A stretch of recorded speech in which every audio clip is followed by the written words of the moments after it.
Hello everyone, welcome to Naira study. आप सब कैसे हैं? आई होप कि आप सभी बहुत अच्छे होंगे और अपनी स्टडी को बहुत अच्छे से कर रहे होंगे। आपके 2 पेपर हो चुके हैं, उम्मीद करती हूँ बहुत अच्छे गए होंगे, क्योंकि सभी चीजें देखिए ऐसा कुछ भी नहीं है जो बाहर से आया। पहली बात, बाहर से कुछ आता ही नहीं है, सिलेबस के अकॉर्डिंग ही आता है और जो चीजें आपने पढ़ रखी थी वही सब चीजें आई हुई है ना। तो उम्मीद करती हूँ आप लोगों ने बहुत अच्छा परफॉर्मेंस किया होगा। तो इसी पर्पज से ये जो आज का क्लास है, तो ये भी आप लोगों के लिए बहुत ही ज्यादा महत्वपूर्ण हो जाता है। कुछ पॉइंट्स पर हम लोग डिस्कस करेंगे जो क्वेश्चंस पूछे जाते हैं। तो आप लोग अगर इनको तैयार कर लेते हो, अच्छे से इनको समझ लेते हो, इसकी भाषा को समझ लेते हो, मेन चीज क्या होता है, लैंग्वेज को समझना।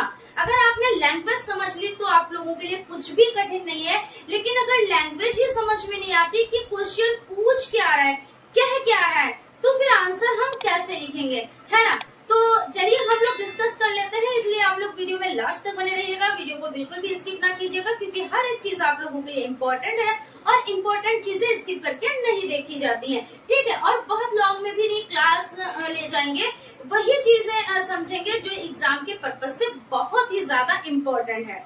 तो चलते हैं, सबसे पहले हम लोग स्टार्ट कर लेते हैं। आपका पहला पॉइंट हो जाता है विज्ञान की दैनिक जीवन में उपयोगिता, यानी जो विज्ञान है उसका दैनिक जीवन में क्या उपयोग है। तो यहाँ पे लिख देते हैं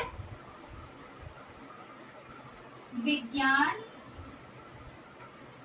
की दैनिक जीवन में उपयोगिता। तो आप लोग तो अच्छे से ही जानते हैं कि हमारे जो भी, यानी कहते नहीं, आवश्यकता आविष्कार की जननी है ना।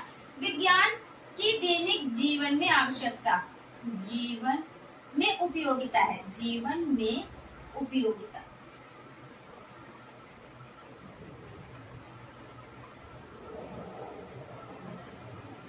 तो आपका यहाँ पे हो जाता है कि विज्ञान की क्या उपयोगिता है। तो मैंने आपको बताया कि आपको भी पता है कि आवश्यकता आविष्कार की जननी है ना।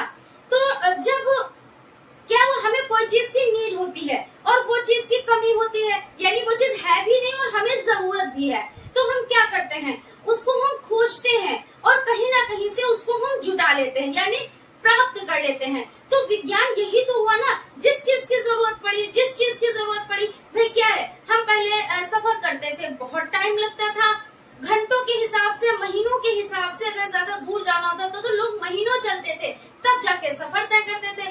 फिर क्या हुआ भाई, विज्ञान की देन है। विज्ञान ने क्या किया भाई, एरोप्लेन बना दिए, बस बना दी, ट्रक बना दिए, 4 व्हीलर बना दी। यानी क्या है, पास में जाना है, थोड़े से टाइम में लीजिए फटाक से आप पहुंच गए। एरोप्लेन से तो बहुत लंबी दूरी क्या है, कुछ ही घंटों में आप तय कर लेते हैं। यानी क्या है, ये किसकी बदौलत हुआ, ये विज्ञान की ही तो बदौलत हुआ। क्यों? क्योंकि भाई जब लगा कि ये चीज तो बहुत क्या करते हैं कि हम कहीं पे पहुंचने के लिए हमें बहुत ज्यादा टाइम देना पड़ रहा था, और अब क्या है, जब आविष्कार हो गया, विज्ञान ने आगे बढ़कर क्या किया, प्रगति की, तो जो लंबा सफर था वो कुछ ही घंटों का, कुछ ही मिनटों का रह गया। तो इसलिए यातायात के क्षेत्र में आप हेडिंग डाल के बहुत अच्छे से लिख सकते हैं, यातायात के क्षेत्र में, घर में, यानी घरेलू उपकरणों में भी तो सब विज्ञान की ही तो देन है। जो आपके आसपास है, मान लीजिए आपका फैन है, तो क्या है, ये कैसे बना, विज्ञान की ही तो देन है। आपका मतलब कोई चीज, रेफ्रिजरेटर ले लीजिए, कूलर ले लीजिए, ये सब चीजें क्या है, विज्ञान की ही तो देन है। किचन में आप कोई भी मिक्सर ग्राइंडर आपको हो गया, या कोई भी चीज A to Z कुछ भी आप देख ले, वो विज्ञान की ही देन है, ठीक है। तो जो आपका पॉइंट है विज्ञान की दैनिक जीवन में उपयोगिता, तो आप क्या करते हो, दैनिक जीवन में इसका उपयोग करते हो ना, हर एक चीज का आप दैनिक जीवन में उपयोग करो। तो बस इसी तरह से आप लिख देंगे। लघु में ज्यादातर पूछ लिया जाता है, अगर लघु में पूछा जाता है तो 2 नंबर का आपको होता है, तो आपको क्या थोड़ा सा लेंथी लिख देना होता है, उसमें आप हेडिंग डाल दे दैनिक जीवन में उपयोगिता। क्या भाई, आप क्या है, बैंकों में जाते हो, वहां पे भी विज्ञान बहुत आगे है, हर चीज में आगे है। यातायात के क्षेत्र में, कृषि के क्षेत्र में, भाई कृषि अगर ना होती, खेती ना होती, तो आप लोग क्या खाते, या हम लोग क्या खाते, सभी लोग भूखे रहते क्या। तो मतलब उस क्षेत्र में विज्ञान ने हर एक चीज, और ये चीजें क्या है, हमारी रोजमर्रा की जिंदगी में शामिल है। भाई कृषि से जो उपज होती है वो हमको क्या होता है, रोज ही तो हमको हम उसका यूज करते हैं, भाई भोजन बनाते हैं, रोज ही तो उसका यूज करते हैं। तो उसमें क्या होता है, कृषि में पहले क्या होता था, लोग बैलों से जुताई करते थे, अब क्या है ट्रैक्टर से लोग जुताई करते हैं। और भी बड़ी बड़ी मशीनें आई, पहले भूसा कैसे निकाला जाता था, अब कैसे निकाला, अब तो थ्रेशर वगैरह आ गए, उनसे निकाला जाता है। यानी आप इस तरह से जिस क्षेत्र में आपसे पूछ ले, आप उस क्षेत्र में आप आराम से लिख सकते हैं। इतना लिख सकते हैं कि जितना आप लोगों के लिए इनफ है। ज्यादा भी लिख सकते हैं, ज्यादा लिखने की जरूरत नहीं, क्योंकि 18 क्वेश्चन आते हैं, 1 घंटे का टाइम होता है और 1 घंटे में आपको सारे क्वेश्चन करने होते हैं, ठीक, और भी फॉर्मेलिटीज करनी होती है, तो इतना इनफ है मेरी समझ से, ठीक है ना। उसके बाद आपका क्या हो गया, यहाँ पे नेक्स्ट जो पॉइंट है सजीव निर्जीव वस्तुएं। तो आपको पता है सजीव क्या होता है और निर्जीव क्या होता है, तो सभी को पता है, बहुत नॉर्मल सी बात है, सजीव और निर्जीव, सजीव और निर्जीव, सॉरी निर्जीव है ना। तो ये आपका हो जाता है, यानी सजीव कौन होते हैं, जिसमें जान होती है ना, जिसमें जान होती है। निर्जीव यानी जो बेजान होते हैं, जिसमें जान नहीं होती है। सिंपल सी है, ऐसा तो आप भी लिख लोगे, ऐसा कुछ नहीं, कोई दिक्कत नहीं है, लेकिन सिलेबस में है तो इसलिए बताना तो पड़ेगा ही। तो सजीव और निर्जीव है, तो जिस सजीव मतलब जिसमें जान होती है, निर्जीव मतलब जो बेजान होता है। इसकी क्या खूबियां होती है भाई, सजीव है, जिंदा है, तो इसको भोजन की भी नीड होती है, सांस भी लेते हैं, गति भी करते हैं, वृद्धि भी करते हैं। भाई हम ही लोग हैं, आप लोग हैं क्या, हमको भोजन की भी तो नीड है ना, सांस भी ले रहे हैं ना, बढ़ भी रहे हैं, है ना, बढ़ भी रहे हैं, यानी क्या वृद्धि भी कर रहे हैं। तो ये सब चीजें निर्जीव में इसके अपोजिट आप लिखते हैं क्या, कि जो निर्जीव होते हैं ना तो उन्हें भोजन की नीड होती है, ना वो क्या करते हैं सांस लेते हैं, ना उनमें गति होती, कुछ भी नहीं होता है। मान लीजिए आपकी चेयर है, तो क्या वो आपसे भोजन मांग रही है, नहीं। क्या आपसे पानी मांग रही है, नहीं। क्या वो अपने आप से चल रही है, नहीं, क्योंकि आप अगर उसको एक स्थान से दूसरे स्थान पर ले जाएंगे तो जाएगी, वरना नहीं जाएगी, है ना। या इसका आकार क्या है, सीमित है। और जो आपका सजीव है तो भाई बढ़ता है, अभी बच्चा है, शिशुअवस्था में है, फिर बाल अवस्था में आएगा, फिर किशोर अवस्था में आएगा। यानी बच्चा पहले बहुत छोटा था, फिर थोड़ा बड़ा हुआ, फिर और बड़ा हुआ, फिर और बड़ा हुआ। एक टाइम पे जब कहते हैं बीच में लेवल आता है, सामान्य चीजें होती है, फिर उसके पहले और उसके बाद यानी फिर घटना स्टार्ट हो जाता है। तो निर्जीव में तो ऐसा कुछ भी नहीं होता है। तो आप इस तरीके से आराम से हेडिंग डालकर इसको लिख सकते हो। और मैं हेडिंग की बार बार बात इसलिए करती हूँ क्योंकि जब आप लोग हेडिंग डालते हो खूब अच्छी ब्लैक पेन से, स्केच पेन से, और उसके बाद उसके अंतर्गत लिखते हो तो बड़ा ही खूबसूरत लगता है, बड़ा ही सुंदर लगता है वो लेख। तो क्या होता है, first impression is the last impression, यानी आपका इम्प्रेशन बहुत अच्छा है क्योंकि लेख देखा गया तो क्या, हाँ भाई बहुत अच्छा है।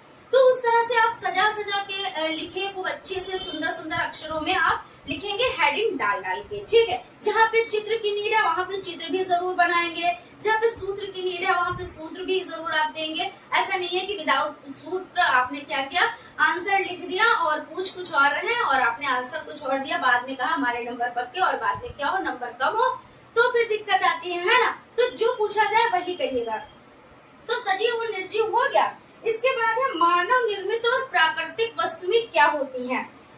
तो देखिए मानव निर्मित वस्तुएं और प्राकृतिक वस्तुएं, मानव निर्मित का मतलब होता है जो मानव ने बनाया है।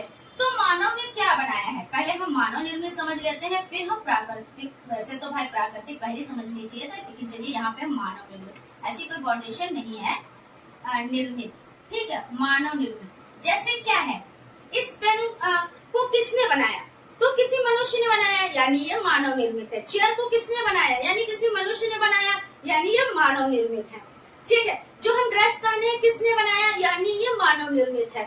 शूज पहने हैं, सॉक्स पहने हैं, वो किसने बनाया, यानी मानव निर्मित है। तो जो चीजें मानव द्वारा बनाई गई हैं वो मानव निर्मित होती हैं। अब इसके देख लेते हैं, इसमें क्या पूछा गया कि प्राकृतिक, यानी प्राकृतिक वस्तुएं कौन सी, जो प्रकृति की तरफ से हमें उपहार स्वरूप मिली है। तो भूमि क्या है, ये जो भूमि है किसको, भाई प्रकृति की तरफ से भी, तो यानी प्राकृतिक की तरफ से हमें ये चीजें मिली हैं। जैसे आपका भूमि हो जाता है ना, और आपको बहुत सी ऐसी चीजें हो जाती हैं जो आपको प्रकृति की तरफ से उपहार स्वरूप मिली है। जैसे सौर ऊर्जा है, तो कैसे मिला है भाई, आपको ये गॉड गिफ्टेड मिला है। इसके लिए आपको कोई पे करना पड़ता है, नहीं करना पड़ता है, आपको ये फ्री में मिलता है, मुफ्त में मिलता है। चांद की रोशनी क्या आपको उसके लिए पैसा देना पड़ता है, नहीं देना पड़ता है। सितारों की क्या रोशनी के लिए आपको पैसा देना पड़ता है, कुछ देना पड़ता है, ये हमको गॉड गिफ्टेड मिली है ना। तो ये सभी चीजें क्या हो जाती है, ये प्राकृतिक चीजों में आती हैं। और जो मानव ने बनाया है, मानव निर्मित, जैसे पहाड़ है, तो क्या किसी मानव ने उसका आविष्कार किया? ऐसा तो है नहीं। लेकिन वो क्या है, वो प्रकृति ने उसको, है ना, नदी तालाब जैसे झील है, समंदर है, तो ये सब क्या है, ये प्राकृतिक की तरफ से हमें मिले। अब वो बात अलग की है कि छोटे छोटे तालाब हो गए, कुएं हो गए, ये सब खुदवाए जाते हैं, इन पे वर्क किया जाता है, हम समंदर की बात कर रहे हैं, ठीक है। तो ये चीजें हो जाती हैं। तो यहाँ पे मानव निर्मित और प्रकृति द्वारा प्राप्त हमें जो चीजें हैं उनको आपने देख लिया। उसके बाद आपका हो जाता है अनुकूलन। अनुकूलन क्या होता है? तो अनुकूलन का मतलब ये होता है कि हम किसी के अनुकूल, यानी अनुकूलन का मतलब जैसे क्या होता है कि आप कहीं पे रह रहे हैं, ठीक है, वहाँ का पर्यावरण, वहाँ का वातावरण आपके अकॉर्डिंग नहीं है, ठीक है, मगर आप वहाँ जाकर एडजस्ट हो गए। एडजस्ट हो गए यानी आपने वहाँ के वातावरण को अपना लिया, वहाँ के पर्यावरण को अपना लिया, वहाँ का रहन सहन जो है उसको आपने अपना लिया, यानी क्या है, आप उसके अनुकूलित हो गए, उसके अनुकूलित हो गए, यानी वहाँ पे आपने अपना एडजस्टमेंट कर लिया, आप एडजस्ट हो गए, ठीक है। तो उसको कहते हैं अनुकूलन। जैसे अनुकूलन, भाई हम लोग क्या है, हम लोग पृथ्वी पर रह रहे हैं, जमीन पर रह रहे हैं ना। दूसरी बात यहीं पे आ जाए, जैसे हम लोग ऐसे एरिया में रह रहे हैं, ऐसी जगह पे रह रहे हैं जहाँ 4 महीना क्या होता है, गर्मी होती है, 4 महीने सर्दी होती है, 4 महीने बारिश होती है। तो हमारा जो शरीर है, आप लोगों का शरीर है, सभी का शरीर है, वो इन सब चीजों को झेलने के लिए क्या है, सक्षम है, यानी हम इसके जो अनुकूल ढले हुए हैं। तो यानी बारिश होती है तो उसके अकॉर्डिंग अपने अब हमारा शरीर हो जाता है। ऐसा नहीं कि वो बात अलग की, हल्का सा सर्दी जुकाम वो बात अलग की है। लेकिन अगर यहाँ कोई और आ जाए जहाँ हमेशा यानी तीनों मौसम में, यानी सर्दी गर्मी बारिश, वहाँ पे ना हो, सिर्फ सर्दी ही सर्दी रहे और वहाँ का बंदा यहाँ आके रहे, वो नहीं रह पाएगा। अगर जहाँ पे गर्मी ही गर्मी रह रही है और पड़ रही है और वो वहीं पे रह रहा है, और वो चला जाए एकदम से जहाँ पे सर्दी पड़ रही है वहाँ पे रह लेगा, तो नहीं रह पाएगा। यानी सबका शरीर क्या होता है, जहाँ पे रहता है उसके अनुकूल ढल जाता है। जैसे मान लीजिए जो स्थल पे रहता है तो वो स्थल के अनुकूल ढला हुआ है, यानी जो भूमि पर मिट्टी पर रहता है, जमीन पर रहता है, वो उसके अनुकूल ढला हुआ है। मछली है, पानी में रहती है, वो क्या है, वो जल के अनुकूल है। अगर उसको बाहर निकाल दिया जाए तो क्या है, वो जिंदा नहीं रहेगी। चिड़िया क्या है भाई, आसमान में उड़ती है। अभी अगर आप क्या कर दो, मछली को क्या आप आसमान में उड़ा दोगे? नहीं उड़ा दोगे, वो उसके अनुकूल है ही नहीं। तो ये सब चीजें होती हैं, यानी इसका मतलब ये होता है अनुकूलन, यानी उस पर्यावरण के अकॉर्डिंग वहाँ पे अपने आप को ढाल लेना। और ये चीज भी बहुत अच्छी होती है, अगर आप कहीं पर हैं और जैसा माहौल है, अगर आप उसके अनुकूल ढल जाते हैं तो आपका जीवन क्या होता है, आपका जीवन सफल है। और अगर आप उसके अनुकूल नहीं ढल पाए तो आपका जीवन सफल नहीं है, यानी आपकी जिंदगी फिर बहुत मुश्किल ही है जो आप जिंदा रहें वाली चीज हो जाती है ना। जैसे मेंढक को ले लीजिए, वो तो उभयचर में आता है, खैर वो तो जलचर भी है, थलचर भी है, यानी उभयचर, यानी वो भूमि पर भी रह लेता है और कहाँ रह लेता है, पानी में भी रह लेता है। तो इसीलिए क्वेश्चन भी पूछा जाता है कि उभयचर इसमें से छाटिए, तो मेंढक को ही छाटना रहता है क्योंकि वो दोनों जगह पे रह लेता है, ठीक है। तो आपने अनुकूलन को समझ लिया। एक इससे रिलेटेड एक क्वेश्चन आता है आपका, मछली जैसे जो जल में रहती है, जल अनुकूलन तो हमने आपको बताया, जैसे मछली है तो क्या होता है, गलफड़े होते हैं उसके, है ना, उसका धारा रेखित शरीर होता है, नाव के आकार का जैसा बना होता है, तो वो जल के अनुकूल है। इसी तरह पौधे भी होते हैं भाई, कुछ जल में होते हैं तो जल के अनुकूल वो ढले हुए हैं। अभी आप ऐसे जो पौधे होते हैं उन पौधों को जल में आप डाल दो तो क्या वो रह जाएंगे? नहीं रह जाएंगे। क्यों? क्योंकि वो सड़ जाएंगे। लेकिन जो जलीय पौधे होते हैं, जैसे सिंघाड़ा है, वो आर्कटिक हो जाता है, ये पौधा हो जाता है। तो इनकी क्या होती है, जो पत्तियां होती है वो मोमीय परत होती है, और पत्तियां उसकी कैसी होती है, चौड़े होती है। कैसी होती है? तो चौड़ी, जैसे आपने कमल की पत्तियां देखी तो इस तरह से कुछ चौड़े बनी होती हैं, यानी चौड़ी हथेली जैसी बनी होती हैं।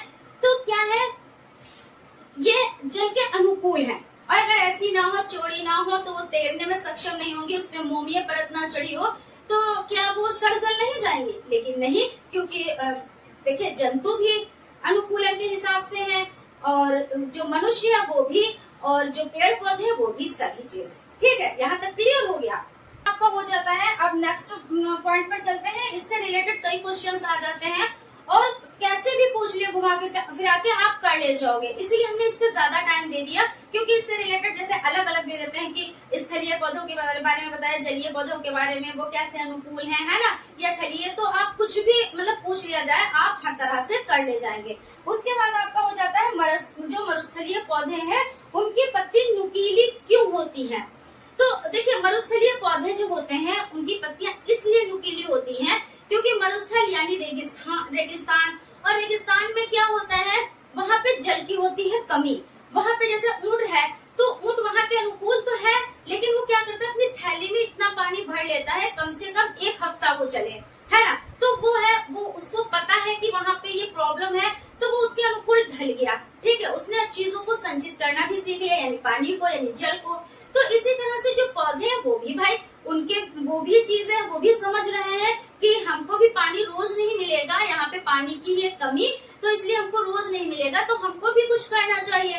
तो वो क्या उन्होंने किया, पौधे जो है वहाँ के तो कैसे होते हैं, इस तरह से हल्के से इसमें कांटे निकले होते हैं। ठीक है, जैसे ये सीधा मान लीजिए, पहले पत्ती कैसी है तो सीधी है, और उसमें ये कांटे नुमा, जैसे चौड़ी पत्ती है तो उसमें ये कांटे निकल आते हैं, तो इसकी पत्तियां नुकीली यहाँ पे होके और ये कांटे नुमा बन जाती है। ठीक है, तो वो इसलिए निकल आती है कि अगर ये कांटे ना हो तो जितना जल होगा वो वाष्प बनकर क्या होगा, उड़ जाएगा। जब उड़ जाएगा तो प्रॉब्लम तो इन पौधों को होगी ना, क्योंकि इनको पानी की तो जरूरत है।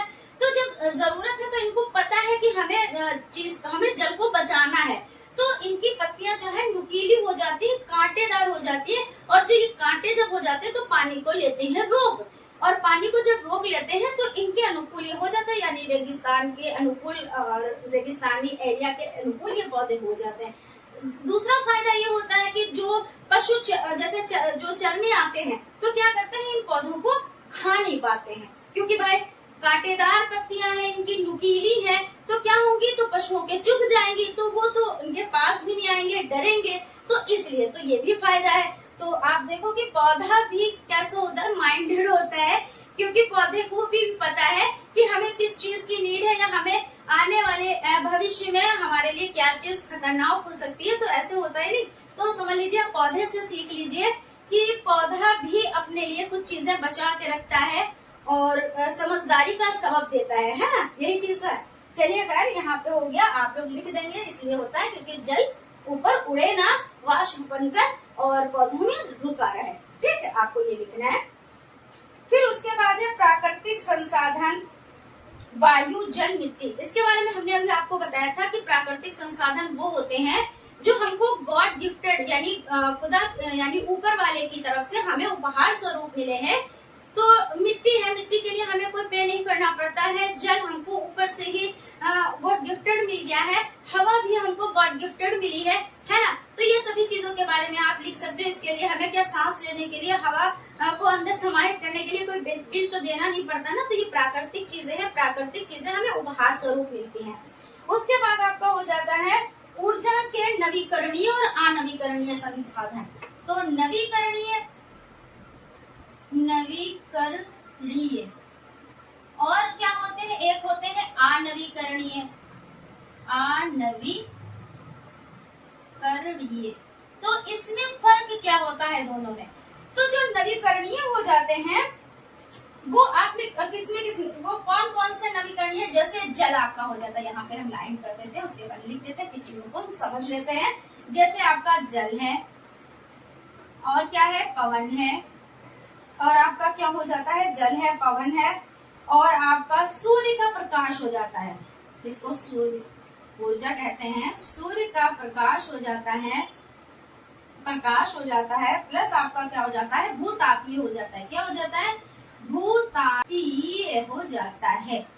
और इसमें आपका अनवीकरणीय में क्या आता है, जैसे कच्चा तेल हो जाता है। क्या हो जाता है, कच्चा तेल हो जाता है, और क्या हो जाता है, और आपका हो जाता है कोयला हो जाता है। क्या हो जाता है, कोयला, और क्या हो जाता है, प्राकृतिक गैस। अब यहाँ पे आप लोग समझ लें, इसमें डिफरेंस समझ लें, बहुत ही जरूरी है। इससे रिलेटेड क्वेश्चंस एग्जाम में पूछे जाते हैं।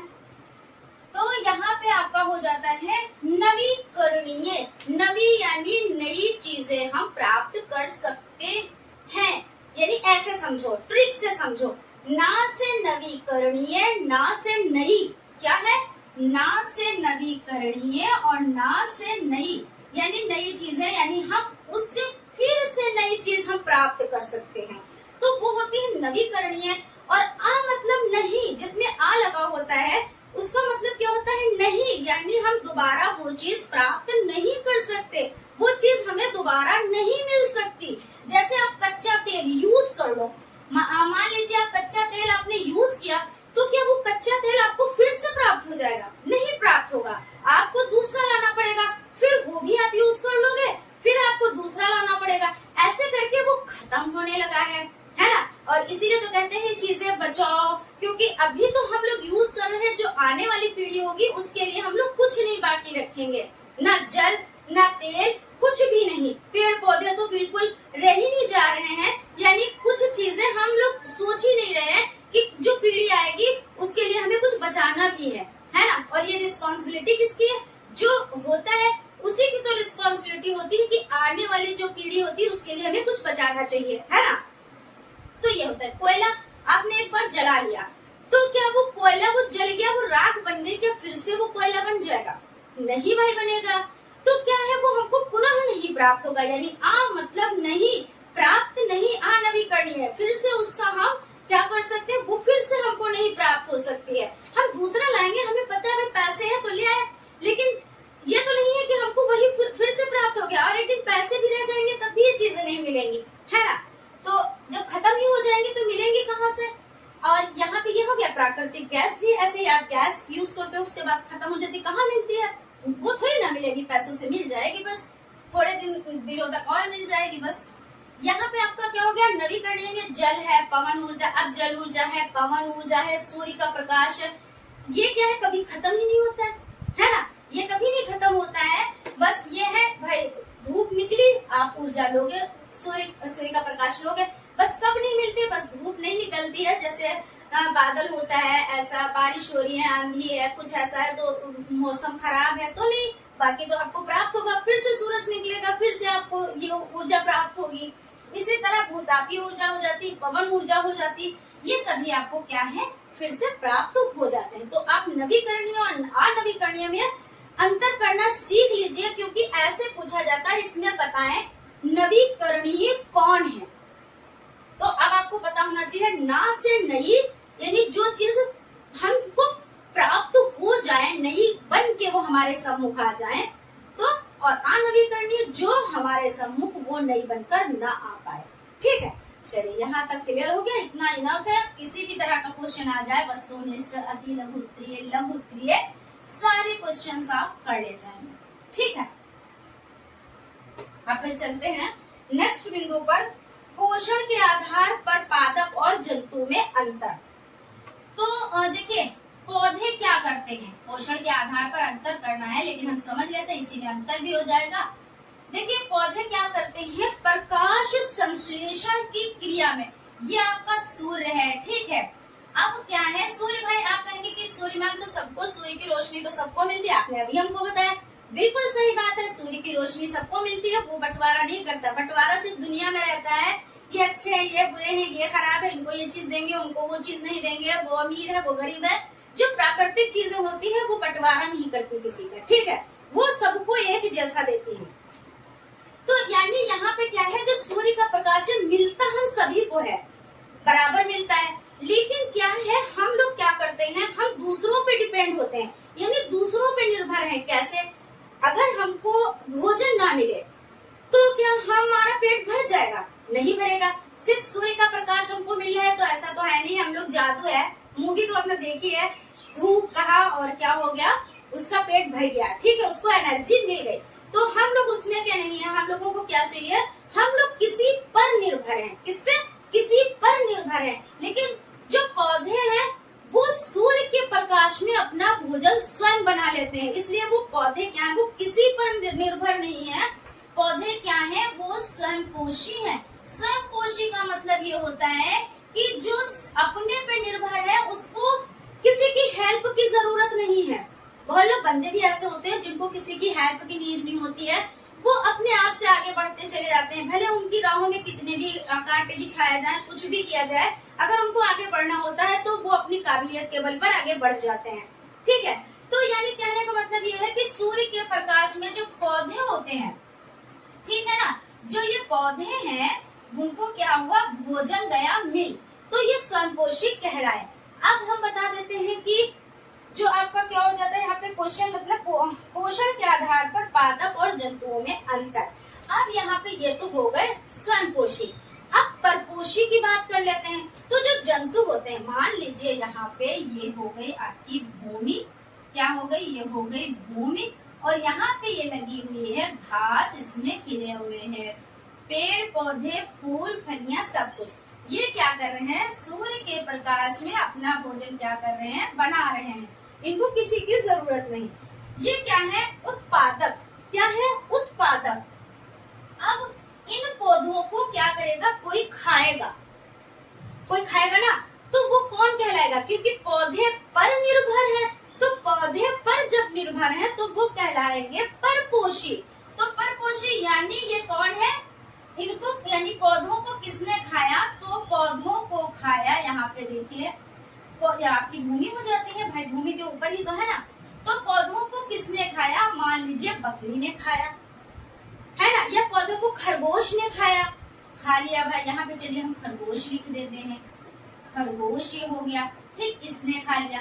अब इस खरगोश को किसने खाया, तो इस खरगोश को बड़े जानवर ने, मतलब जैसे आपका हो जाता है, खरगोश को कौन खा लेता है, बिल्ली उठा के लेके चली जाती है, खा लेती है ना, तो यहाँ पे हम बिल्ली लिख देते हैं। ठीक है, अब इसको कौन खा जाता है, इसको कौन खा जाता है, तो इसको खा जाते हैं, देखिए ये तो सब भूमि है आपकी, ये भूमि बन रही है, ठीक है। फिर इसको कौन खा जाता है, खरगोश ने देखिए पेड़ पौधों को खाया, पत्तियों को खाया, गाजर खा लेता है, मूली खा लेता है, ये सभी चीजें खा लेता है। खरगोश को देखिए बिल्ली उठा ले गई। अब बिल्ली को किसने खा लिया, बिल्ली को कोई मांसाहारी बड़े जानवर ने खा लिया, है ना, मान लीजिए शेर ही ने खा लिया, है ना। अब ऐसा नहीं है कि एक को सिर्फ एक ही खाएगा, अब ऐसा तो है नहीं कि घास को जो है सिर्फ खरगोश खाता है, ऐसा नहीं, घास को गाय भी खाती है, घास को बकरी भी खाती है, घास को कीट पतंगे भी खाते हैं।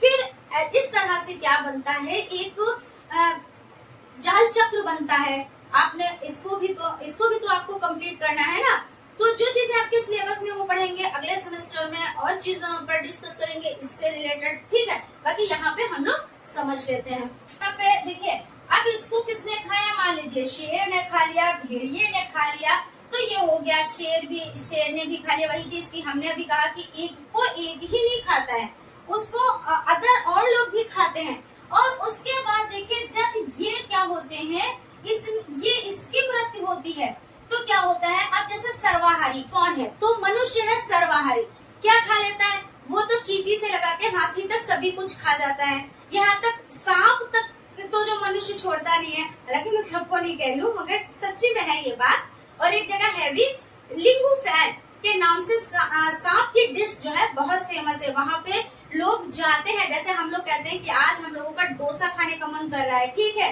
पनीर टिक्का खाने का मन कर रहा है, तो क्या करते हैं, रेस्टोरेंट जाते हैं, वहाँ पे खाते हैं। तो वो लोग वहाँ पे हैं कि लिंगू फैन खाने जाते हैं, जो कि सांप की बनी हुई डिश होती है, ठीक है। तो आप लोग बताइएगा, अच्छा ये कहाँ के, हालांकि ये आपके सिलेबस में पूछा नहीं जाएगा, ये आगे पूछा जाएगा जब आप लोग सीटेट करेंगे, ठीक है, तो उस जगह का नाम बताएंगे। तो यहाँ पे आपका हो जाता है। उसके बाद जब मान लीजिए शेर की मृत्यु हो जाती है, तो इसको कौन खाता है, तो इसको देखिए ऐसा तो है नहीं, ये ऐसे ही जमीन में पड़ा रहेगा और यानी गंदगी फैलेगी और पर्यावरण प्रदूषित होगा, तो इसको खाते हैं अपघटक। कौन खाता है, अपघटक, जो कि सफाई कर्ता कहलाते हैं। तो इनको क्या होता है, ये इनके जो कण होते हैं वो जैसे आपका बहुत सी चीजें ऐसी हो जाती हैं जो जमीन में उगती हैं और वो इनको धीरे धीरे करके सफाई कर जाता है। और दूसरी बात ये भी है, अपघटक जो जैसे सड़े गले, जो सबसे ज्यादा नुकीली चोंच होती है, देखिए आपका हो जाता है, जो चील ऊपर से आती है, चील तो सांप को उठा के लेके जाती है, ठीक है, लेकिन अब घटक में आपका गिद्ध हो जाता है। हाँ, गिद्ध हो जाता है। तो गिद्ध क्या है?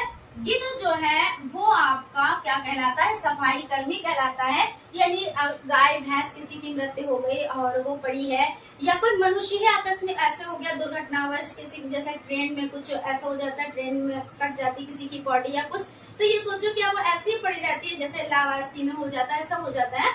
तो क्या होता है उनका आप थोड़ी देर में देखोगे है शरीर और थोड़ी देर के बाद देखोगे तो नहीं है। वो सब क्या करते हैं? वो खा जाते हैं। इसीलिए इनकी जो चोंच होती है ना वो कांटेनुमा नुकीली होती है, जिससे वो उसको फोड़ फोड़ के और उसको उसके जो अंश है उनको तोड़ तोड़ के खा जाता है। ठीक है, खैर इतना काफी है और इतना ज्यादा भी नहीं पूछा जाएगा। ये चीजें ज्यादा इम्पोर्टेंट हो जाती है कि पौधा जो है वो स्वयं पोषी है, क्योंकि वो भोजन अपना प्रकाश संश्लेषण की क्रिया में अपना बनाता है, और उसके बाद उत्पादक जो हरे पौधे हो जाते हैं और ये उपभोक्ता हो जाते हैं, प्रथम उपभोक्ता, द्वितीय उपभोक्ता, तृतीय उपभोक्ता, और जो गिद्ध है वो आपका घटक है क्योंकि वो सफाई कर्मी है। ठीक है, ये चीजें हो गई। और उसके बाद आपके क्वेश्चन में यही था जंतु यानी हो गया, जंतु भी हो गया कि ये देखिए खरगोश ने बिल्ली, यानी खरगोश को बिल्ली ने खाया, बिल्ली को शेर ने खाया, और उसके बाद जब शेर की मृत्यु हो गई तो उसको तोड़ ताड़ के गिद्ध खा लिया। तो इस तरह, हालांकि अब गिद्ध जो प्रजाति है वो बहुत ही मतलब कम मात्रा में रह गई है, क्योंकि एक डाइक्नोफ्लॉक नामक दवा होती है तो वो जानवरों को दी जाती थी। वो दवा क्या होती थी? वो दवा क्या है मतलब होती थी, पास की बात नहीं करें, वो उस जब जानवर को दिया जाता था और जानवर की वो किसी वजह से मृत्यु हो गई, तो वो जब गिद्ध खाते हैं उस मांस को, तो वो जो है उसके लिए समझ लिए जहर का काम करें। इसीलिए गिद्धों की जो प्रजाति है वो खत्म के कगार पर है। चलिए ठीक है, यहाँ तक आपका हो गया, ये क्लियर हो गया और इसको अच्छे से समझ लीजिएगा। चलते हैं अगले क्वेश्चन यानी अगले पॉइंट की तरफ, गति। तो गति का मतलब क्या होता है? गति ये होती है कि जैसे अगर आप चल रहे हैं तो आप गति में हैं, अगर आप रुक गए तो आप विराम अवस्था में हैं। यानी एक स्थान से दूसरे स्थान पर जाने को क्या कहते हैं? गति कहते हैं। अब जैसे आपकी कोई पुस्तक रखी हुई है, गति के 3 नियम हैं, तो पहला और दूसरा नियम तो सेम ही समझ लीजिए, एक दूसरे से मिलता जुलता है। थर्ड नियम क्रिया प्रतिक्रिया का नियम हो जाता है, जो क्या करता है अगर कोई बल लगाता है तो उसके अपोजिट भी बल लगाया जाता है, वो क्रिया प्रतिक्रिया का नियम हो जाता है। तो इसमें क्या होता है, गति जैसे टेबल पर कोई बुक रखी हुई है तो वो बुक वहीं पे रखी रहेगी विराम अवस्था में तब तक जब तक क्या होगा, जब तक उस पे कोई बाह्य बल ना लगाया जाए। जैसे अब हम है, अब इस पेन को, ये पेन हमारे पास यहीं पे ऐसे रखा हुआ है, अब हम जब इसको उठाएंगे और उठा के हम इसको दूसरी जगह पे ले जाएंगे तब ये गति में होगा। ठीक है, और गति देखिए कई तरह की होती है, सरल रेखीय गति होती है। कैसी होती है? सरल रेखीय गति होती है। सरल रेखीय का मतलब रेखीय गति का मतलब ये होता है कि एक सीध में इस तरह से गति करें। जैसे साइकिल चलाते हैं तो सीधी रोड पे आप ऐसे ही चले जाते हैं ना, ये सरल रेखीय गति। कोई भी वाहन आप चला रहे हैं तो ये सरल रेखीय गति। अब वृत्तीय गति कौन सी होती? वृत्त पथ यानी वृत्त पर गति हो रही है। जैसे ये वृत्त है और इसी तरह यहीं पे गति, जैसे कोल्हू का बैल, तो वो क्या करता है अपनी ही उसी की एक मतलब यहाँ पे ये कोल्हू लगा होता है और बस ये इसी में गति करता है, वो कहीं और नहीं जाता है। ठीक है, इस तरह घूर्णन गति हो जाती है। तो घूर्णन गति क्या हो जाती है कि वो अपनी ही अक्ष पर, अपनी ही कीली पर वो घूम रहा है, तो ये घूर्णन गति हो जाती है। ठीक है, और देखिए दोलन गति, देखिए उतना बता रहे हैं जितना इम्पोर्टेंट है। तो दोलन गति आपको हो जाता है, दोलन गति वो होती है जो एक बिंदु पर इधर से घूम गया है तो अपने बिंदु पर आती है, फिर ये दूसरी तरफ जाती है, फिर ये अपने बिंदु पर घूम के आती है। यानी कि कहीं पर भी जाए, इस साइड जाए, वो घूम के अपने ही बिंदु पर आती है। जैसे घड़ी आपकी होती है तो इसमें क्या है, पेंडुलम लगा होता है, तो ये टन टन की आवाज करता है, तो ऐसे घूम के जाता है, फिर वो अपने बिंदु पर आता है, फिर ऐसे घूम के जाता है, फिर ऐसे, यानी इस तरह ये कौन सी गति हो जाती है? दोलन गति हो जाती है। और जो बच्चा झूला झूल रहा है इसकी गति कैसी होती है? तो दोलन गति हो जाती है। ठीक है, यहाँ तक क्लियर हो गया। तो गति आपका यहाँ तक इतना आप लोग अच्छे से समझ गए, इसके एग्जाम्पल भी पूछे जाते हैं। और उसके बाद आपका हो जाता है जरायुज और अंडायुज। क्या हो जाता है? जरायुज और अंडायुज। तो नाम से ही देखिए पता चल रहा है कि जो अंडे देते हैं वो अंडायुज कहलाते हैं, जो अंडे के रूप में बच्चों को जन्म देते हैं। और जो बच्चों के रूप में यानी जो जैसे एक हेलीटाइप और बच्चे के रूप में जन्म देते हैं वो जरायुज कहलाते हैं, जैसे गाय, भैंस, बकरी, इस तरह से। और अंडायुज जैसे जो चिड़िया होती हैं, सांप है और बिच्छू है, ये अंडे देते हैं। तो ये अंडायुज है और ये जरायुज है। ठीक है, इतना इनफ है, इतना ही ऐसे ही लिखने को आता है। आप लोग अच्छे से लिख पाएंगे हमें उम्मीद है। और उसके बाद है पौधों और जंतुओं की उपयोगिता। तो भाई सभी को पता है पौधे और जंतुओं की बहुत ज्यादा उपयोगिता है। तो यहाँ पे समझ लेते हैं पौधों की उपयोगिता, फिर देखते हैं जंतुओं की उपयोगिता। पौधों की उपयोगिता, तो इसमें आपका हो जाता है कि पौधे हमारे लिए किस तरह से उपयोगी है। दो तरह से उपयोगी है, एक तो प्रत्यक्ष और एक तो अप्रत्यक्ष। प्रत्यक्ष का मतलब ये होता है जो हमें सीधे डायरेक्टली दिखाई दे रहे हैं। जैसे पौधे हमको क्या, भाई हमको फल देते हैं, पौधे हमको सब्जियां देते हैं, पौधे हमको क्या देते हैं, पौधे हमको आपका जो हो जाता है, जो मसाले हो जाते हैं, जितने भी मसाले हैं वो हमको पौधों से ही प्राप्त होते हैं। पौधों से हम क्या करते हैं, सूती वस्त्र पहनते हैं, पौधों की ही वो देन होती है। तो यानी ये सब क्या है, पौधों की देन है। तो आप इस तरह से लिख लेंगे, एक्सप्लेन भी कर देंगे कि मसाले हमने बताए तो उसमें सारे मसाले आ जाते हैं। और लाख, गोंद, ये सभी हमको कहाँ से प्राप्त होते हैं, पौधों से प्राप्त होते हैं। तो इस तरह से आप लिखेंगे। अब हमने कहा कि प्रत्यक्ष और अप्रत्यक्ष। तो प्रत्यक्ष मतलब जो सीधे दिख रहे हैं, जो चीजें हमें, जो फायदे हैं वो हमें सीधे दिख रहे हैं। और जो अप्रत्यक्ष वो हमें सीधे तो नहीं दिख रहे हैं, लेकिन उनका उपयोग हमारे लिए बहुत जरूरी है। अगर वो चीजें नहीं है, यानी पौधे नहीं है, तो उसमें हमको दिक्कत होगी। जैसे क्या है, पौधे क्या करते हैं, ऑक्सीजन हमको क्या करते हैं, लेते हैं। पौधे हमको ऑक्सीजन क्या कर, हम लोग जो ऑक्सीजन लेते हैं, ऑक्सीजन गैस जो हम लोगों के लिए इम्पोर्टेंट है, तो वो जो गैस होती है वो कौन देता है, तो वो हमें पौधे देते हैं। और पौधे क्या करते हैं, कार्बन डाइऑक्साइड ले लेते हैं। और यानी उसका अपोजिट होता है, यानी हम लोग जो गैस ग्रहण करते हैं वो पौधे हमें देते हैं। तो ये हुआ ना। अब ऐसे तो आप किसी को दिखा दो, ऐसे उसको यही नहीं है कि भाई क्या ये पौधे देते हैं, हम तो सांस ले रहे हैं और ऊपर वाले ने हमारे में जान डाली है, रूह है, तो हम लोग सांस ले रहे हैं, यही तो कहेंगे ना। तो ये वो चीज हो जाती है और ये साइंस है। ठीक है, बाकी अब आप देख लेते हैं। अब आप देखिए कि और क्या फायदे हैं। जैसे बारिश हुई, तो बारिश किन वजहों से होती है, जो पेड़ पौधे होते हैं ना, वो बारिश करवाने में बहुत ज्यादा लाभप्रद होते हैं। और जो मतलब भूमि का कटाव जो होता है ना, तो पौधे की जो जड़ें होती है, पेड़ पौधों की जो जड़ें होती है, वो क्या करते हैं, पौधे जो है भूमि के कटाव को रोकते हैं। तो ये आपके अप्रत्यक्ष लाभ में हो गया। तो ऐसे पूछते भी हैं कि प्रत्यक्ष लाभ बताएं, अप्रत्यक्ष लाभ बताएं। तो प्रत्यक्ष हो तो यानी दिख रहा है, जो चीजें हमें दिखती है, और अप्रत्यक्ष में जो चीज हम मतलब वो चीज दिखाई तो कर देती है, लेकिन हम देखना नहीं चाहते उन चीजों को। इस तरह से आप समझ लें, है ना। तो यहाँ पे पौधों की उपयोगिता हो गई। और उसके बाद हो जाता है पत्तियों के प्रकार। तो पत्तियों के प्रकार में देखिए, सरल पत्ती होती है। पत्तियों के प्रकार में क्या होता है, सरल पत्ती होती है और संयुक्त पत्ती होती है। कैसी होती है, तो सरल पत्ती होती है।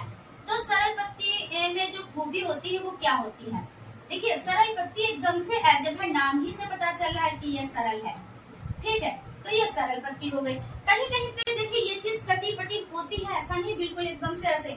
संयुक्त पत्ती में ये होता है कि जैसे इस तरह से संयुक्त पत्ती होती है और बीच में इस तरह से ये जुड़ाव होता है, तो ये संयुक्त पत्ती हो जाती है। ठीक है, तो पत्तियां कितने तरह की होती है, संयुक्त पत्ती और सरल पत्तियां होती हैं। आप लोग इसको अच्छे से करिएगा और इस पे बहुत ज्यादा डिटेल में डिस्कस भी कर चुके हैं। ज्यादा डिटेल चाहिए तो आप, हालांकि अब हम ये नहीं कहेंगे कि आप लोग और क्लासेस देखो, हालांकि जितना आप पढ़ चुके हो इनफ है। ये क्लास देख लोगे, ये रिवीजन के लिए आप लोगों के लिए बहुत ही ज्यादा महत्वपूर्ण हो जाती है। और बाकी ऐसा नहीं है कि आप सिर्फ आज ही पढ़ेंगे, उससे पहले भी आपने चीजों को पढ़ा है, चीजों को समझा है और बड़ी ही सरल भाषा में हमने हर क्लास को ऐसे ही समझाया है। ठीक है, उसके बाद आपको हो जाता है कायिकी प्रवर्धन। तो कायिकी प्रवर्धन जो होता है वो होता क्या है? कायिकी प्रवर्धन, अब नाम जैसे ही आपने सुना मैम ये क्या आपने बता दिया, होता कुछ नहीं है, कुछ भी ये नहीं है। कायिकी प्रवर्धन का मतलब होता है जैसे पेड़ पौधे जो होते हैं वो बीज से उगते हैं। बीज क्या होता है? सुषुप्त अवस्था में होते हैं और उसके बाद जब उसमें पानी दिया जाता है, वो मिट्टी में रोपित किया जाता है और प्रकाश मिलता है तो वो पौधा बन जाता है। लेकिन जैसे कि उसके लिए बीज जरूरी है, लेकिन क्या होता है? पत्तियों द्वारा, जड़ों द्वारा और तनों द्वारा भी नए पौधे का निर्माण होता है। किसके किसके द्वारा? जड़ द्वारा, तने द्वारा, पत्ती द्वारा। तो जो ये चीज होती है, नए पौधे का जन्म होता है, वो कायिकी प्रवर्धन कहलाता है। ठीक है, तो क्वेश्चन पूछा भी जाता है कि कायिकी प्रवर्धन किससे होता है, तो अलग लिखोगा जड़ द्वारा, अलग पत्ती द्वारा, यानी ए ऑप्शन में जड़, बी ऑप्शन में पत्ती, सी ऑप्शन में तना या जड़ तना पत्ती। तो आपको पता है तीनों द्वारा, तो जिसमें तीनों हो उस पे आप टिक कर देंगे। ठीक है, ये आपका हो गया, यहाँ तक हो गया आपका। तो कायिकी प्रवर्धन जैसे अजूबा का जो होता है, अजूबा की पत्ती द्वारा कायिक प्रवर्धन होता है। जैसे पुदीना होता है, तो कितना भी आप सूखा हो, कुछ भी हो, ला के आप उसको लगा दो, उसकी छोटी छोटी कलियां होती हैं उसमें, वो आपको ऐसा लगेगा दिख भी नहीं रही होंगी, लेकिन वो क्या होता है तुरंत से ऐसा लगता है आज उसको उगाओगे कल उसको सब चीजें मिल रही है, जैसे मिट्टी भी मिली, प्रकाश भी मिला और क्या मिला? जल भी मिला। वो देखिए तुरंत से सारे कले उसमें कलियां वो निकल आती हैं, तो वो देखिए तने द्वारा हो जाता है। और एक आलू है, देखिए वो भी तने द्वारा होता है। आप आलू का क्या इस तरह से देखिए, यहाँ इस तरह से होते हैं आलू में। तो जब इसका बीज बनाया जाता है आलू का, ठीक है, तो क्या किया जाता है, जहाँ पे ये जैसे ये आपको छेद जैसे दिख रहे ये होते हैं, तो इसको इसी तरह अलग कर लिया जाता है। तो आपको मैम आलू को काट लिया जाता है, हाँ बिल्कुल काट लिया जाता है। अब देखिए ये भाग और ये भाग, अब ये वाला जो भाग बच गया है, अगर इसको आप उगाओगे इससे नया पौधा नहीं बनेगा। जहाँ पे ये चीजें हैं अगर इसको उगाओगे तो नया पौधा बनेगा। ठीक है, तो ये होता है कायिकी प्रवर्धन। चलिए भाई इसको भी समझ लिया। ठीक है, उसके बाद हम लोग देख लेते हैं सूत्र एक समझ लेते हैं जो आपका है तो प्रकाश संश्लेषण का। ठीक है, तो ये हो जाता है आपका जल प्लस आपका क्या हो जाता है, जल है और कार्बन डाइऑक्साइड। क्या है? कार्बन, बहुत इंपॉर्टेंट है तो आप लोग इसको देख लीजिएगा। कार्बन, यहाँ पे थोड़ा सा कार्बन डाइऑक्साइड, ऑक्साइड। ठीक है, और यहाँ पे आपका हो जाते हैं सूर्य का प्रकाश, सूर्य का प्रकाश, और नीचे हो जाता है आपका क्लोरोफिल। क्या हो जाता है? क्लोरोफिल। ठीक है, यहाँ पे जगह नहीं बची इसलिए लिख देते हैं यहाँ पर। ठीक है, यहाँ पे आप लोग लिखिएगा पूरी तो आराम से। यहाँ तक अगर हम यहाँ से स्टार्ट करते तो इस तरह से पूरा हो जाता है। ठीक है, लेकिन हमने यहाँ से तो इस वाली जो ये वाली जो जगह है यहाँ पर हम लिख रहे हैं, क्योंकि लिखना भी ये होता है जितने अच्छे ढंग से आप लिखेंगे, कॉपी को सजा कर लिखेंगे, सफाई का ध्यान रखेंगे तो उतना ही अच्छा होता है ऑक्सीजन। ठीक है, तो इस तरह से आप सूत्र लिखेंगे। ये हो गया जल प्लस कार्बन डाइऑक्साइड, एरोसोल का प्रकाश और क्लोरोफिल, यहाँ पे ग्लूकोज और ऑक्सीजन। ठीक, तो चलिए भाई फिर अब आप देख लें यहाँ पे पुष्प के भाग।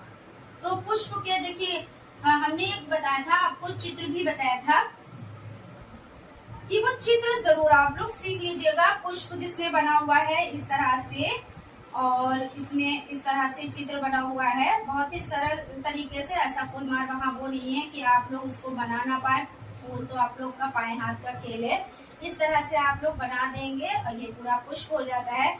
उसके बाद इसमें देखिए इस तरह से एक में आप जब बनाएंगे तो इस तरह से आप लोग इस तरह से कर देंगे। और एक में जो ये जो चौड़ा हिस्सा है उसको क्या करेंगे आप अंदर की तरफ करेंगे और पतले हिस्से को आप लोग क्या करेंगे बाहर की तरफ करेंगे।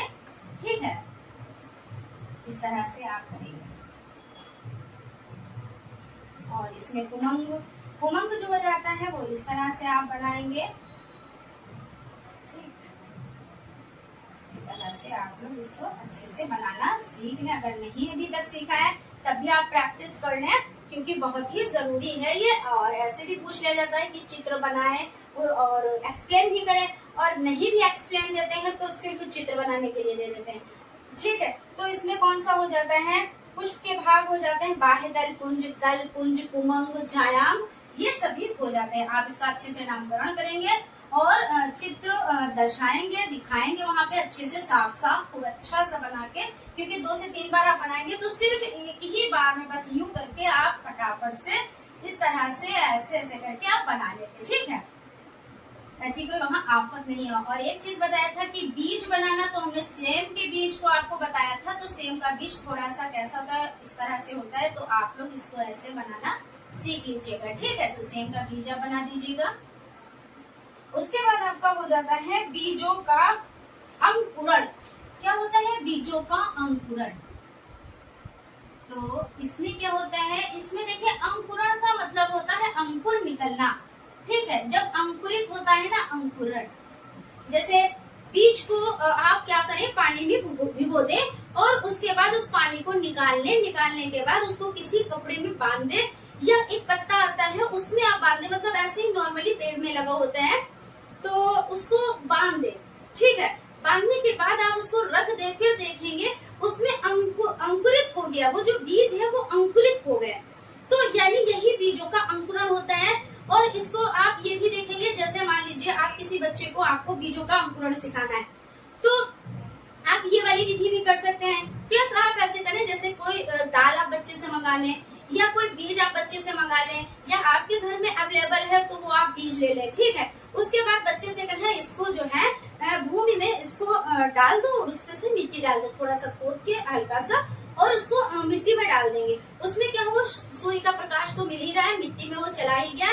अब उसमें पानी डलवा दें। अब 3-4 दिनों के बाद देखेंगे उसमें वो अंकुरित हो जाएगा, यानी उसमें जो अंकुर है वो निकल आएंगे। यही बीजों का अंकुरण होता है। और इसके लिए सबसे ज्यादा जरूरी क्या, सबसे ज्यादा मतलब जैसे कहते नहीं है कि क्या चीज जरूरी है और क्या चीज नहीं जरूरी है, तो इसके लिए 3 चीजें हैं जो जरूरी ही जरूरी है। अगर 3 में से कोई एक चीज कम होगी तो क्या होगा, वो बीज जो है वो अंकुरित नहीं होगा, उस बीज में वो उस बीज से पौधा नहीं बनेगा। जैसे मान लीजिए आपने 2 गमले लिए हैं।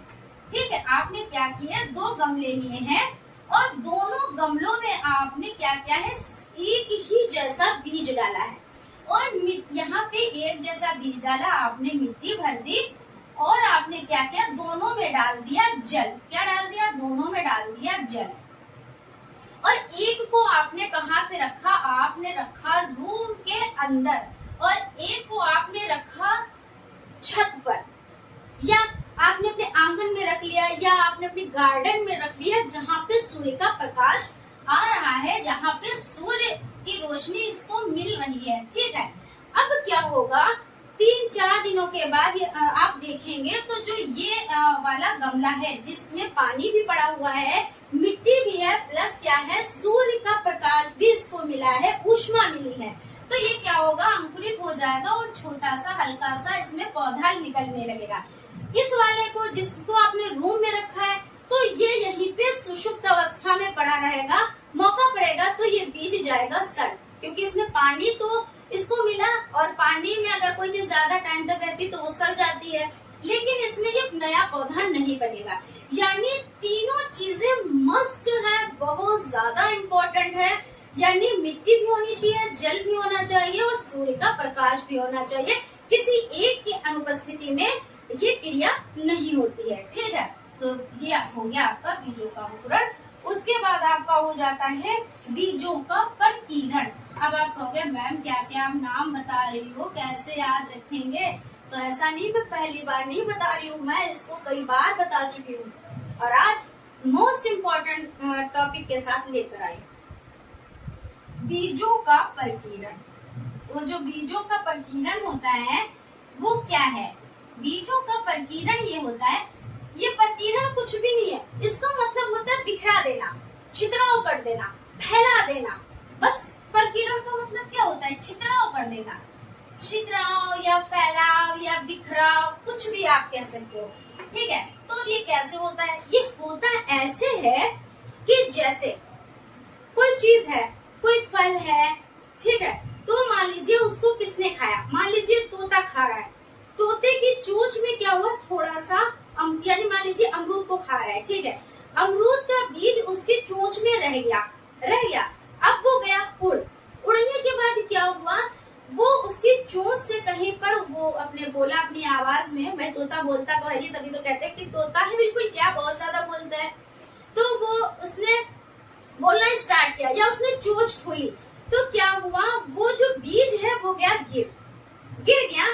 तो यानी जहाँ पे गिरेगा वहां पे हर एक चीज मिल रही है, अगर मिट्टी पानी और बीज, तो वहां पे है ये प्रकाश संश्लेषण, प्रकाश की ऊष्मा मिल रही है, तो वहां पे क्या होगा, नया पौधा उगाएगा। तो यही बीजों का प्रकीर्णन है। तो ये पक्षी द्वारा हो गए। इसी तरह जानवर यानी पशुओं द्वारा कैसे होता है, जैसे पशु है तो कोई मान लीजिए भैंस की स्किन पे कोई बीज चिपक गया, होते नहीं बहुत से कांटे वाले बीज होते हैं जो चिपक जाते हैं, और वो भैंस जा रही है, आराम से जा रही है, वो बीज कहीं पे गया, झड़ गया, वहां पे वो नया पौधा उगाया। ये हो गया बीजों का प्रकीर्णन, किसके द्वारा, पशुओं द्वारा। इसी तरह मनुष्य तो देखिए पौधे लगाते ही है, मनुष्य द्वारा तो होता ही है।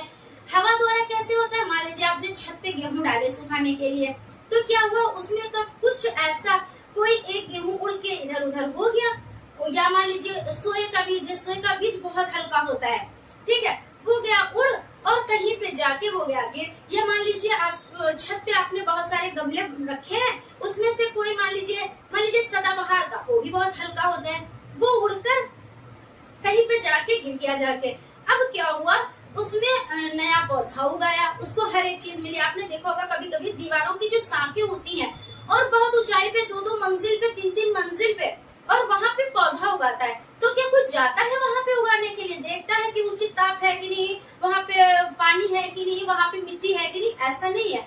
वहां पे क्या है, वो हवा द्वारा चला गया है, और उसके बाद क्या हुआ है, वहां पे पौधा गया है, वो हवा द्वारा भी हो जाता है, और चिड़ियों द्वारा जैसे पक्षियों द्वारा भी वहां पे पहुंच जाता है दाना, यानी दाने को मतलब बीज, ठीक है। तो ये हो गया। और बाकी जल द्वारा भी होता है, मान लीजिए नारियल के पेड़ देखिए लगे हुए हैं, और उसमें से नारियल गिरा है, ठीक है, और नारियल गिर के और बहता चला गया, और बहने के बाद वो कहीं पे अटक गया, रुक गया, वहां पे नया पौधा उगाया। ये प्रकीर्णन है। बाकी ये ज्यादातर आपको पूछा जाता है लघु उत्तरीय में, और अति लघु में भी पूछा जाए तब भी आप पढ़ ले जाओगे। बहुविकल्पी में पूछा जाए कि किसके द्वारा होता है, तो आपको पता हो गया कि जल द्वारा भी होता है, मनुष्यों द्वारा भी होता है, पशुओं द्वारा भी होता है, पक्षियों द्वारा भी होता है, हवा द्वारा भी होता है, सभी के द्वारा होता है। तो जैसा हो ऑप्शन वैसे आप टिक कर देना, ठीक है। उसके बाद आपका हो जाता है नेक्स्ट रेन वाटर हैंड, क्या हो जाता है, हार्वेस्टिंग।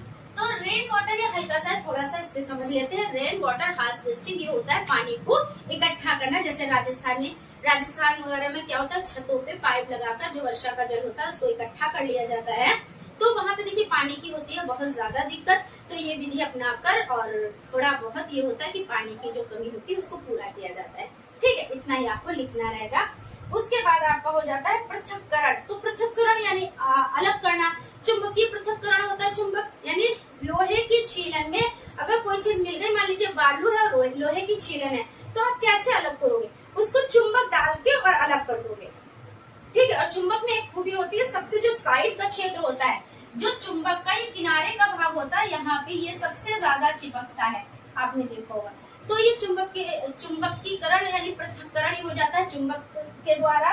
और आपको हो जाता है जैसे फटकना, पीना, चालना, छालना, तो ये भी सब अलग करने के, जैसे आपके गेहूं में कंकड़, छोटे छोटे मिट्टी के कण, कोई चीज मिले हुए हैं तो उसको आप क्या करते हो, फटकते हो। और चालना यानी जैसे आटा छाना जाता है छन्नी से, तो आटा क्या होता है, नीचे गिर जाता है, और जो चोकर होता है वो ऊपर रह जाता है।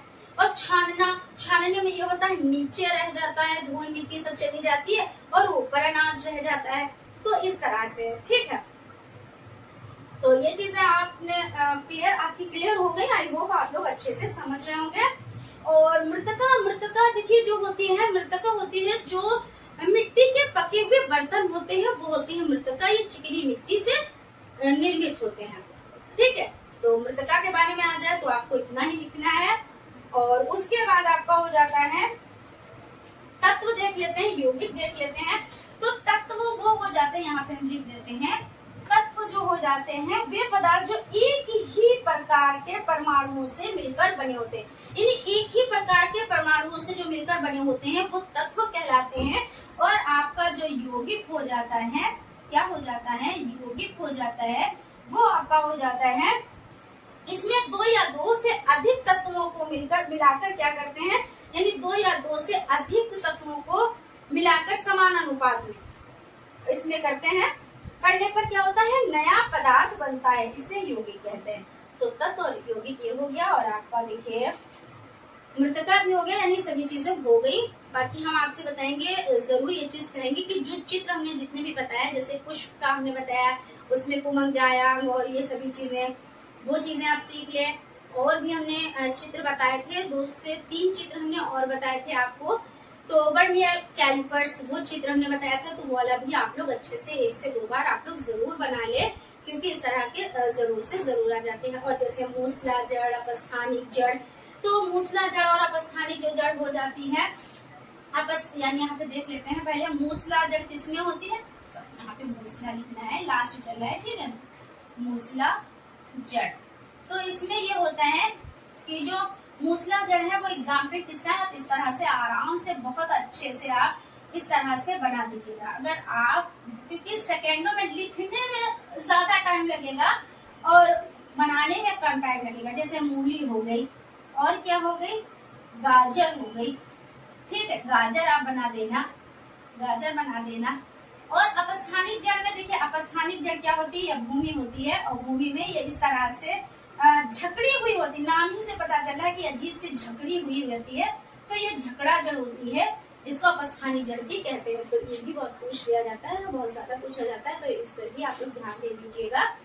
बाकी फ्रेंड हम लोग जो है यहाँ पर विराम देते हैं और आप लोग अच्छा सा परफॉर्मेंस करें। बस यही ये है कि हाँ, आप लोगों के लिए विशेष है कि भाई आप लोग अच्छा परफॉर्मेंस कर पाए, हर सब्जेक्ट में आप अच्छे से अच्छा वर्क कर पाए, जिससे आप लोगों के 90-95% नंबर तो आए। क्योंकि बहुत टफ नहीं है चीजें, बहुत ही इजी तरीके से आप लोगों को चीजें बताई जा रही है। और जब इजी तरीके से बताई जा रही है तो आपका समझना भी जरूरी है कि आप लोग समझें, टाइम दें। और टाइम बहुत जरूरी है। देखिए टाइम अब क्या, आज देखिए हो ही गए, अब कल एग्जाम हो जाएगा एक दिन, और अगले दिन, बस 3 ही दिन में लीजिए हो गया आपका। अब आपको कितना हल्का फील हो रहा होगा कि चलिए एक दिन तो निपट गया, बचे हैं 2 दिन, है ना। तो ऐसा होता है, बहुत ज्यादा ये सब चीजें नहीं है। तो आप लोग अच्छे से पढ़ें, सेहत का ख्याल रखें, टाइम से आप लोग जाएं और अच्छे से वर्क करें बिना टेंशन के। तो फ्रेंड्स यहाँ पे हम विराम लगाते हैं, मिलते हैं अगली क्लास में, तब तक आप लोग स्टडी को करें, ठीक है। Thank you.